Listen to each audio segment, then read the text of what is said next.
It's common for fuel lines to harden and crack over time. If fuel is left sitting in the tool for long periods of time, it will cause the lines to harden faster. Cracked fuel lines lead to potentially dangerous fuel leaks. If your engine is leaking fuel, you should stop using it and fix the leak immediately. Replacing your engine's fuel lines is a repair that you can do yourself, and I'm going to show you how. Hi, I'm Mark Socha.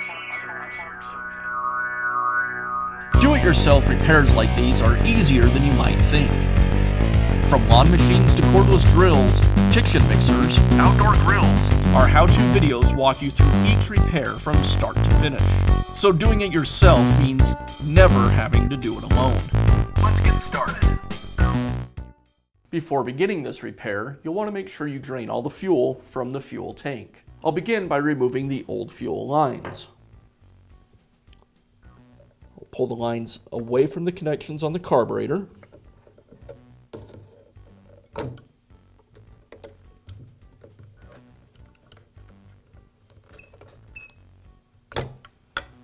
To remove the lines from the tank, I think it's simplest to just cut them away. And I'll push what's left of the lines back into the fuel tank.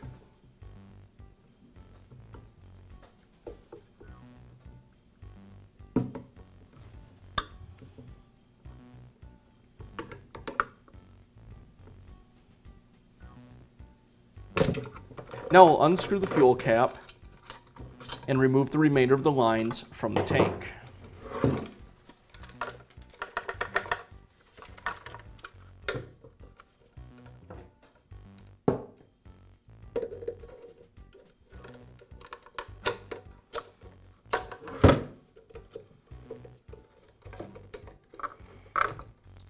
Including the fuel filter.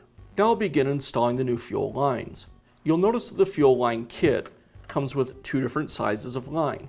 Depending on your tool, you may only use one or the other size, or in some cases, both sizes. In the case of this blower, I'll use only the large fuel line. Out of the package, one end of the fuel line will have a taper cut onto it. That taper makes it easy to insert the fuel line into the holes on the tank. I'll go ahead and insert the taper through one of the holes and push line into the tank. I'll push about 5 or 6 inches of line into the tank.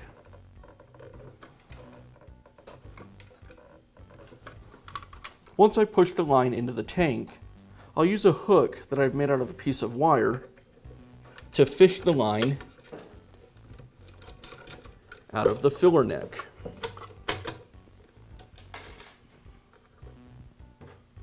I'll go ahead and cut the taper off the end of the line, and I'll reinstall the fuel filter. If the fuel filter is dirty or hasn't been changed in more than a year, this is a good time to replace it. I'll cut the old fuel line off of the filter,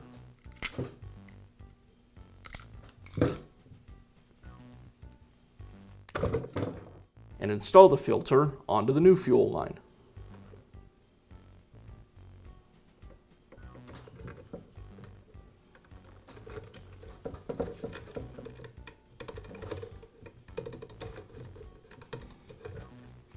Now I can push the filter back into the tank. I'll make sure the filter goes all the way to the back of the tank.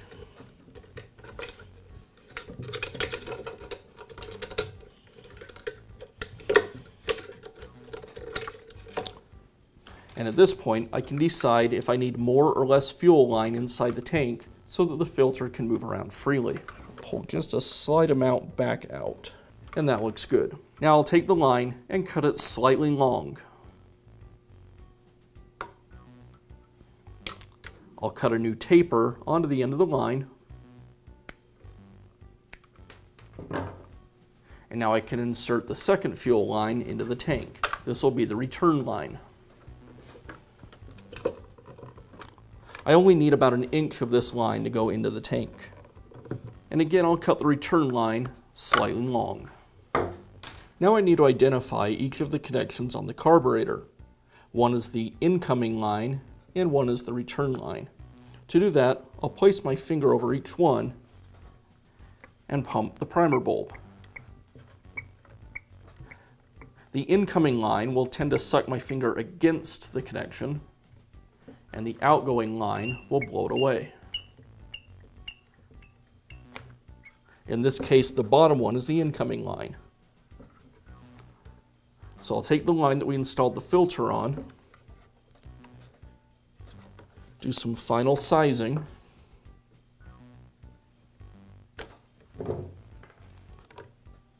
and then connect the line to the connection on the carburetor.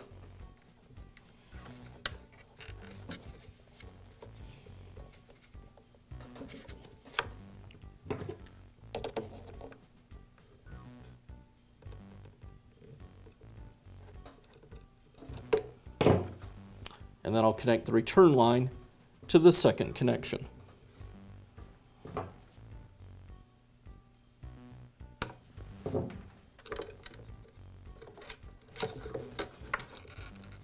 I'll replace the fuel cap,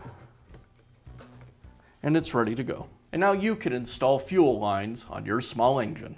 Be sure to check back often for new videos and expert advice. If you found this video helpful, give us a thumbs up And leave a comment.